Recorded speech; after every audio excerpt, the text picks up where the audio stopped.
بسم الله الرحمن الرحيم نحمده ونصلي على رسوله الكريم اما بعد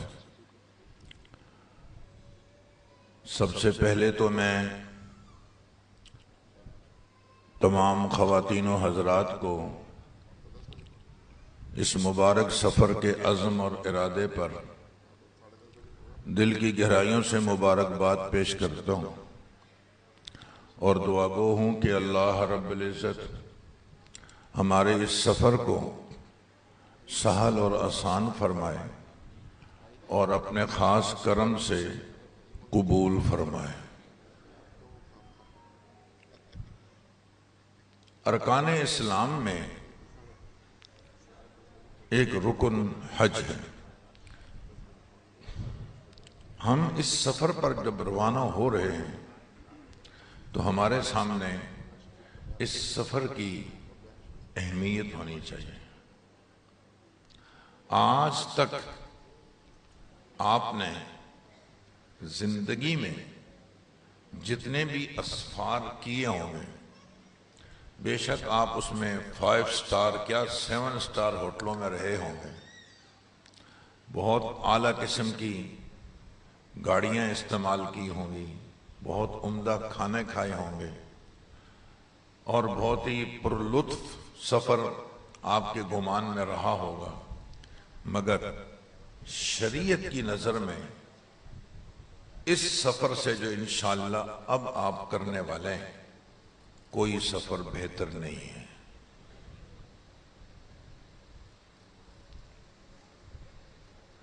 یہ سفر حج ہے جس کی برکت سے انسان کا ایمان مکمل ہوتا ہے۔ الحمدللہ ہم کلمہ گو مسلمان ہیں تو بنی الاسلام علی 5 میں پہلا رکن موجود ہے، شہادت اللہ الہ الا اللہ وان محمد رسول اللہ۔ ہم مسلمان ہیں، ہم نماز پڑھتے ہیں، دوسرا رکن بھی گویا موجود ہے، نماز کا اہتمام۔ تیسرا رکن زکوٰۃ، الحمدللہ زکوٰۃ جو لوگ صاحب نصاب ہیں وہ دے رہے ہیں تو وہ اس پر بھی عمل ہو رہا ہے۔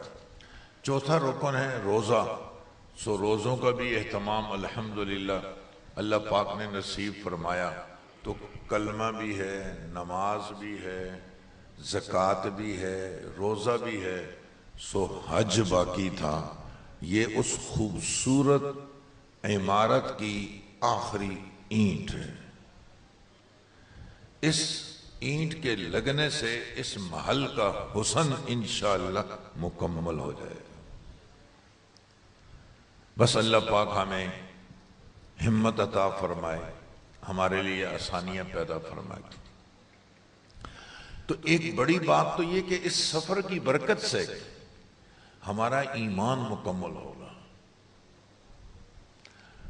اور اس کے ساتھ ساتھ آپ دیکھیے ہمارے نبی پاک صلی اللہ علیہ وسلم کا ارشاد ہے، الحج المبرور لیس لہ جزاء الا الجنہ۔ یہ ہے وہ سفر جس کے اختیار کرنے پر اللہ تعالیٰ نے آپ صلی اللہ علیہ وسلم نے جنت کی ضمانت لی ہے کہ حج مبرور کا بدلہ جنت کے علاوہ کچھ نہیں ہے۔ البتہ علماء فرماتے ہیں یہ حج مبرور کیا چیز ہے، تو اس کی بہت ساری باتیں اس کی تشریح میں کہی گئی ہیں۔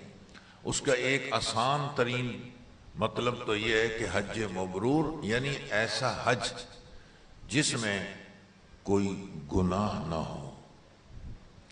ہمارا عزم ویسے بھی ہونا چاہیے، زندگی میں کوئی ایک سفر تو ایسا ہو جائے جس میں اللہ کی نافرمانی نہ ہو۔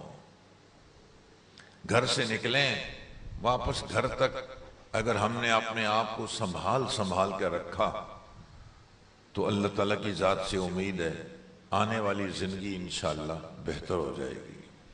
نہ صرف یہ کہ مستقبل بہتر ہوگا، ماضی کا بھی کفارہ ہو جائے گا۔ الحج المبرور لیس لہ جزاء الا الجنہ۔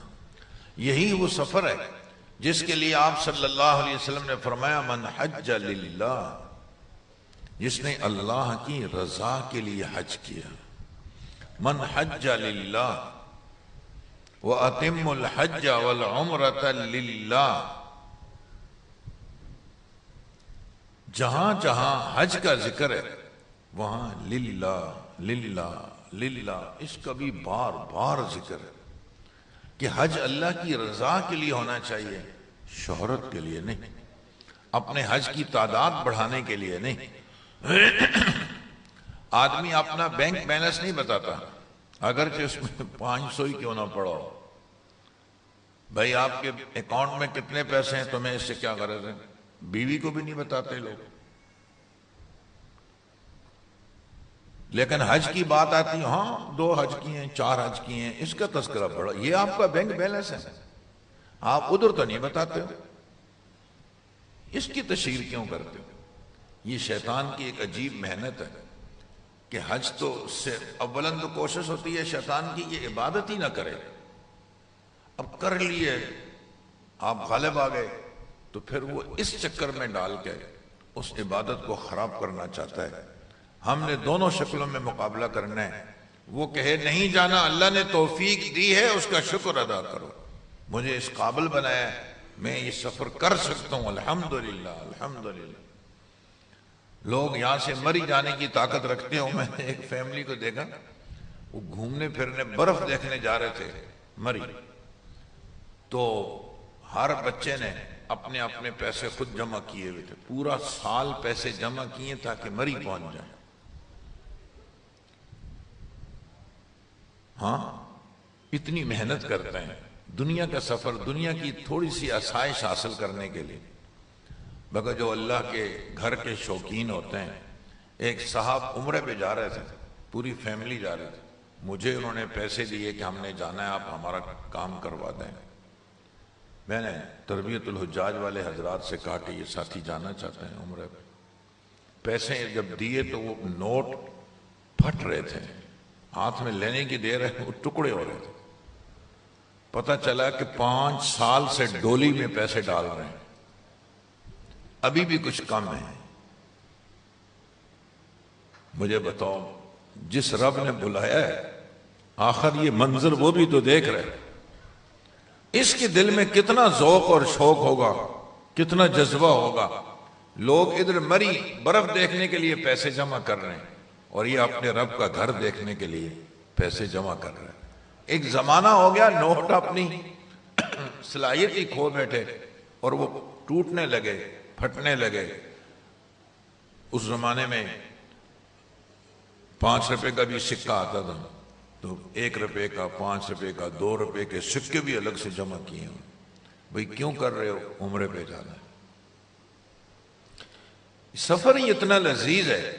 آدمی کہتا ہے میری زندگی کی آخری تمنا ہے اللہ تعالیٰ مجھے اپنے گھر کی زیارت کروا دے. تو اللہ کی رضا کے لیے ہو یہ من حج للہ فلم یرفث ولم یفسق، آداب کی رعایت کی، لڑائی جھگڑا فتنہ بے حیائی نہیں کی. رجع کیوم ولدتہ امہ، یہ ایسا جیسے آج ہی اس کو اس کی ماں نے جنا ہے، ایسا صاف ستھرا دھلا ہوا. زمزم سے دھلا ہوا بھی کیا پاک ہوگا، یہ اس سے بھی زیادہ پاک ہو گیا. حاجی ویسی بڑی اہمیت رکھتا ہے، مگر میرے پیارے محبوب صلی اللہ علیہ وسلم کی ایک دعا نے حاجی کی عظمت میں اضافہ کر دیا. میں کہتا ہوں کوئی فضیلت نہ ہو، یہی ایک فضیلت کچھ کم ہے. عرفات کے میدان میں حاجی پہنچا، لبیک اللہم لبیک، حاضری کی صدائیں لگائیں.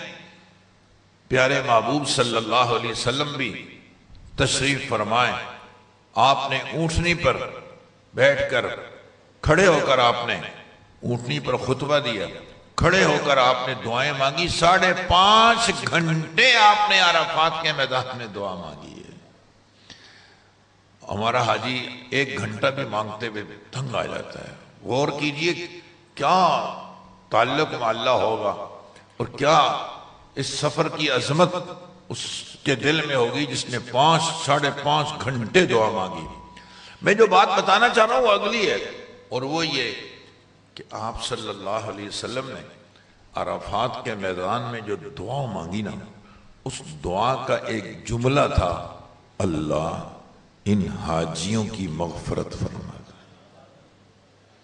میں کہتا ہوں ہمیں اپنی دعاؤں پہ اتنا یقین نہیں جتنا کہ اپنے پیارے محبوب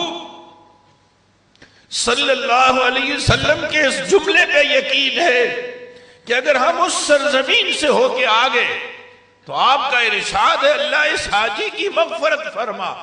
اللہ پاک اپنے نبی کی دعا کو انشاءاللہ رد نہیں فرمائیں گے۔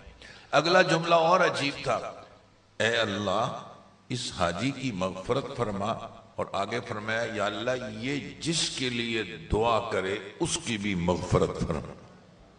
یہی وجہ ہے کہ لوگ ہم سے یہی امید رکھتے ہیں کہ یہ حاجی صاحب ہمارے لیے دعا کریں گے، خواہ کتنے بڑے فیملی کا فرد کیوں نہ جا رہا ہو۔ پبلک کو اس سے امید یہ نہیں ہے، نہ توقعات وابستہ رکھتے ہیں آتے ہوئے میرے لیے یہ لے کے آنا اور یہ لے کے آنا، وہ کہتے ہیں یار میرے لیے دعا کر۔ حاجی صاحب ایئرپورٹ جا رہے تھے، ٹریفک پولیس والے نے راستے میں روک لیا۔ اس کو غصہ آیا کہ یار دیکھ بھی رہا ہے احرام باندھا ہوا ہے، پھر بھی اس نے مجھے روک لیا اور کہا سائڈ پہ ہو جاؤ۔ ٹریفک پولیس والا آگے آیا، کہا سب سے پہلے تو میں معذرت چاہتا ہوں میں نے آپ کو روکا ہے، اور دوسری میری گزارش ہے صرف اس لیے روکا ہے دعاؤں کی درخواست بس اس جملے کے لیے روکا ہے، آپ جا سکتے۔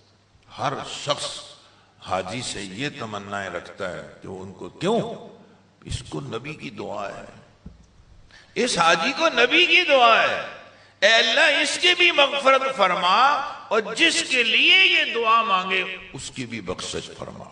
یہ سفر اتنا عظیم ہے، کہیں روایت میں یہ بات نہیں ملتی کہ جب کوئی بندہ تہجد پڑھ کے باہر نکلے آگے بڑھو مسافہ کرو اپنے لیے دعاؤں کی درخواست کرو، یہ بہت تہجد گزار آدمی ہے۔ ہمیں کرنا چاہیے، ایسے نیک اور صالح لوگوں کی محبت ہمارے دلوں میں ہونی چاہیے۔ جو چاہتا ہو نا کہ میری اولاد دیندار بن جائے، اسے چاہیے کہ دینداروں کو عزت دے۔ جو دینداروں کی کرے تذلیل اور امید رکھے کہ میرے بچے دیندار ہوں گے، یہ مشکل ہے۔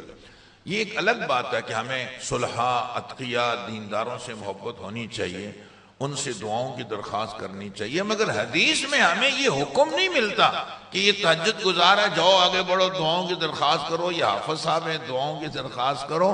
مگر حاجی کو یہ اعزاز حاصل ہے کہ روایت میں آتا ہے جب حاجی حج کر کے آئے آگے بڑھو مسافہ کرو اپنے لیے دعاؤں کی درخواست کرو۔ ہم حاجی سے درخواست کرتے ہیں کہ جب تم اپنے وطن واپس پہنچو تو ہر آدمی رشتہ داروں میں دوڑے پڑے ہوتے ہیں، اس کے گلے میں ہار ڈال رہے ہیں، مبارکبادیاں دے رہے ہیں، اور اسی گہما گہمی میں وہ گاڑی میں بیٹھ جاتا ہے۔ حالانکہ یہ حاجی اس وقت مستجاب الدعوات ہے۔ رشتہ داروں کو چاہیے کہ سیٹ پہ کھڑا کر کے پہلی درخواست یہ کریں کہ حاجی صاحب گاڑی میں بعد میں بیٹھنا، پہلے ہمارے لیے دعا کر دو۔ اس کے بڑے اثرات ہیں۔ میں عرض یہ کر رہا تھا کہ اس سفر کی عظمت ہمارے دل میں ہو۔ تندور والا روٹیاں لگاتا ہے نا تو آگ کے شعلے اٹھ رہے ہوتے ہیں، چہرہ بھی جل رہا ہے سینہ بھی جل رہا ہے، لیکن روٹیاں لگاتا ہے کیونکہ اس نے شام کو کچھ پیسے لینے ہیں، اس کی نظر ان پیسوں پر ہے۔ تو یہ تکلیف آگ میں جل رہا ہے، گرمی سے شرابور ہو رہا ہے، مگر یہ تکلیف کوئی تکلیف نہیں ہے کیونکہ اس کو 50,000 روپیہ اگلا اس کو تنخواہ دے گا۔ یہ 50 میں نے بول دیا دیتے اس سے کم ہے، لیکن چلو 50 لگا دیتے ہیں، اس کی آگ کی اتنی قیمت تو ہو جو بیچارہ پورا دن اس شدت کی گرمی میں پسینے بہا رہا ہے۔ اس روٹیاں لگانے والے کو یہ گرمی نہیں لگتی کیونکہ نظر اس کی اس 50,000 پہ ہے۔ سو حاجی کی نظر اپنے رب کی رحمت پہ ہونی چاہیے، اپنے پیارے محبوب صلی اللہ علیہ وسلم کی ان دعاؤں پہ ہونی چاہیے، اور آپ صلی اللہ علیہ وسلم نے جو حاجی کو بشارتیں دی ہیں ان بشارتوں پہ ہونی چاہیے۔ ساری زندگی میں ایک نگاہ جو بیت اللہ پہ ڈل جائے اس کی کوئی قیمت نہیں دے سکتا۔ اس پر نظر ہونی چاہیے، تو پھر وہ جو حج کی چھوٹی موٹی تکلیفیں ہیں وہ آپ کو زیرو نظر آئیں گی، ورنہ پاؤں میں کانٹا بھی چبھ جائے گا تو لے کے بیٹھ جاؤ گے، ایسی بھی تھوڑا تیز ہو جائے گا تو پریشان ہو جاؤ گے، پانی نہیں ملے گا تو پریشان ہو جاؤ، یہ کیا ہے، یہ کیا ہے، یہ کیا ہے، یہ کیا، وہی لوگ بولتے ہیں جن کی نگاہ میں اس سفر کی کوئی عظمت ہی نہیں ہے، وہ تو جیسے لاہور جا رہے ہیں۔ نہ، اس سفر کو جتنا ہم عظیم سمجھیں گے اتنا اس کی مشقتیں ہمیں آسان لگیں گی، اتنا ہم اپنے رب سے قریب ہوتے چلے جائیں گے۔ سفر میں تکلیف آئے گی، پھر ہم نے اپنے رب سے مانگنا ہے، کیونکہ ہمیں رب نے بلایا ہے، ہم اس کے مہمان ہیں۔ مکہ مکرمہ کی بسوں پہ بھی لکھا ہوتا ہے مرحبا یا ضیوف الرحمن، اللہ کے مہمانوں خوش آمدید۔ مدینہ منورہ کی در و دیوار پہ لکھا ہوا ملے گا مرحبا یا ضیوف النبی، اے نبی کے مہمانوں خوش آمدید، خوش آمدید۔ بات لمبی ہو جائے گی، میں اس بات کو یہیں ختم کرتا ہوں۔ بس میری پہلی گزارش کا خلاصہ یہ ہے کہ ہمارے دل میں اس سفر کی عظمت ہو اور دعا مانگتے رہو اللہ اس سفر کو آسان فرما دے اور یہ سفر ہو جائے۔ ابھی جو ملکی حالات چل رہے ہیں مجھ سے زیادہ آپ واقف ہیں، ہر باشعور حاجی پریشان ہے، گروپ لیڈر سارے پریشان ہیں، حالات کس رخ پر جا رہے ہیں یہ اللہ ہی بہتر جانتا ہے۔ بس ہمارا تعلق رب سے جتنا مضبوط ہوگا انشاءاللہ اللہ تعالیٰ دعا میں جو طاقت ہے، الدعاء سلاح المؤمن، دعا مومن کا اسلحہ ہے، ہمیں مسلح رہنا ہے، اور وہ مسلح رہنے کا مطلب دعاؤں کا اہتمام کرنا ہے، تاکہ اللہ تعالیٰ جو مشکلات بیچ میں آ رہی ہیں اور خوفناک قسم کی مشکلات آ رہی ہیں، اللہ تعالیٰ ہمارے لیے ہی نہیں پوری دنیا کے حجاج اس وقت جس کرب اور پریشانی میں ہیں، اللہ تعالیٰ سب کی پریشانیوں کو حل فرما دے، اور اللہ رب العزت ہماری مملکت اسلامیہ سعودی عرب کو خوبصورت فیصلے جیسے پہلے وہ کرتے رہے ہیں حجاج کے حوالے سے، اب بھی ایسے خوبصورت فیصلے کرنے کی توفیق عطا فرمائے کہ یہ دعائیں صرف حاجی اپنے لیے نہیں کرتا، سعودی عرب سے آغاز کرتا ہے۔ اللہ انہیں بھی جزائے خیر دے، ان کی خدمات کو قبول فرمائے، اور اللہ تعالی ہمارے لیے بھی آسانیاں پیدا فرمائے۔